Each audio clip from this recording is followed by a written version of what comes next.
Now, footage has been released of the terrifying moment a machete-wielding masked gang raided a co-op in West Yorkshire.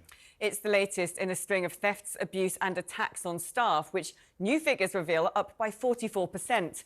The company is now demanding that attacks on shop staff are treated as a new standalone offence. We're still, of course, joined by the wonderful Isabel Oakeshott. You know, it's funny, part of London where I live on the main road, there's sort of a representation of most of the main high street supermarkets in small format.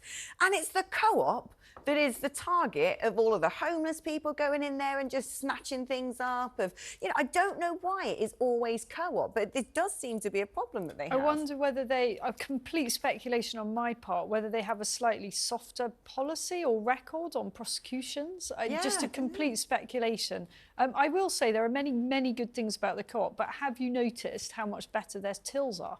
You know, the self-service ones. They actually don't do that whole unexpected item. They don't. And they've got a little video camera that films you, so go out to the till and you can see yourself.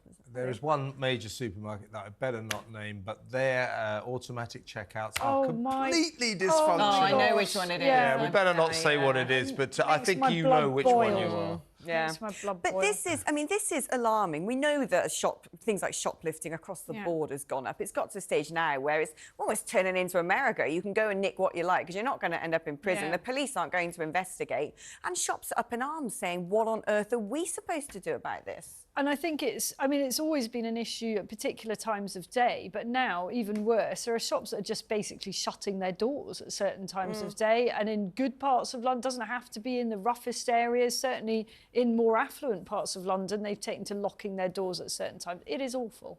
I've got a theory, actually, that one policy the government desperately need to bring in, and actually I've heard a proposal that they're going to add this to legislation around these protests that have been happening every week, is not being able to cover your face in public. Oh, well, I'm very strong on this one. I called for it probably about 3 months ago, saying that actually you should not be able to be masked at a protest. If you're at a protest, and we talked about this on the talk last night, if you're at a protest, a public protest, it is a public protest. Yeah. The whole point of you being there is to make your feelings known about the issue. Well, why would you then want to cover your identity unless for some bad reason? This is the common denominator, though, with these people raiding co-op stores. Yeah. The little tow rag on a bike who tried to nab my phone on Oxford Street at 11:30 in the morning. It is covered faces. Yeah, not for religious reasons, right?